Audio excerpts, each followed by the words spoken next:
Hello అండి, అందరికీ నమస్తే. బీరకాయ బీరకాయతో పెసరపప్పు కలిపి చేస్తున్నానండి. ముందుగా ఉల్లిపాయలు, పచ్చిమిరపకాయలు వేసి వేయించుకొని ఎర్రగా వేగిన తర్వాత టమాటాలు వేసి వేయించి బీరకాయ ముక్కలు మీడియం సైజులో ముక్కలుగా తరుక్కొని పెట్టుకోవాలండి. తర్వాత ఇది పెసరపప్పు కొద్దిగానే 75% ఉడికెట్టు పెట్టుకోవాలండి. పక్కన ముందే పెట్టుకోవాలి. తర్వాత వచ్చి పసుపు వేసేసాము, ఉప్పు వేసేసాము.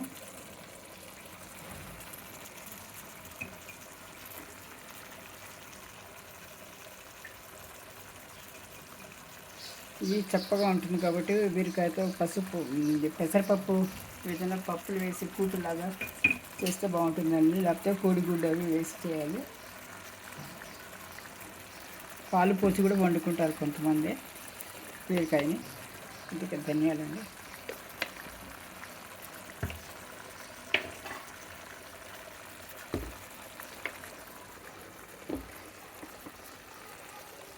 మిర్చి,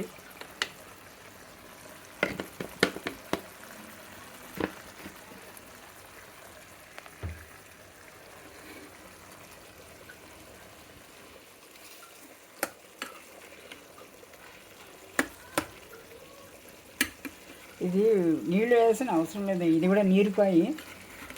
నీళ్ళు మనం మూసి పెట్టినామంటే ఆవరి మీద నీళ్ళు వచ్చి అవే ఉడుకుతాయండి బాగా.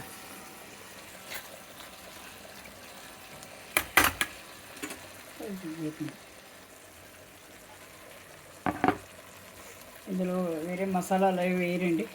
అల్లం ఉల్లిపాయలు కానీ ఏం కానీ వేరు.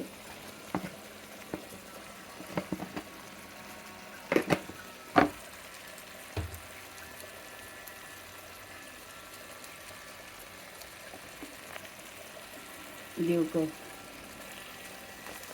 30% దాకా కాయలు ఆవిరి మీద మెత్తగా పడినాయి కాబట్టి ఇప్పుడు పెసరపప్పు వేసుకోవాలండి. ఇది పెసరపప్పు వేసేయాలి. మనం 75% ఉడికి పెట్టినాం కదా.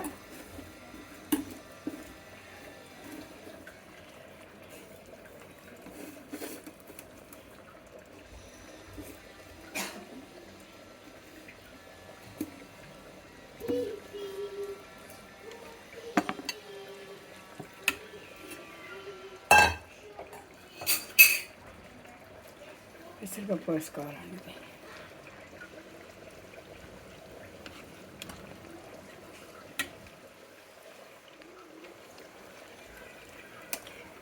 ఉప్పు కారం చూసుకోవాలి.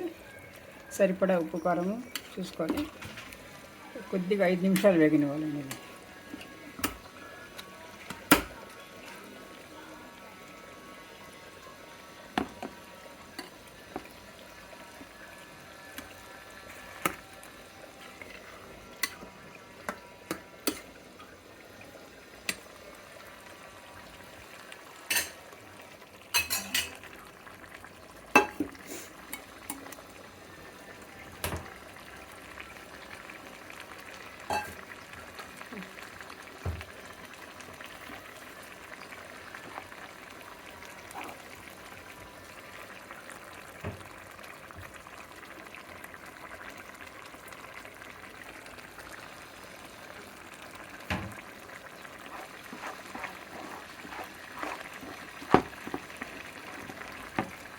చివరిలో కొత్తిమీర అండి. కొత్తిమీర చల్లుకోవాలి. దగ్గర పడితే అయిపోతుంది అన్నమాట.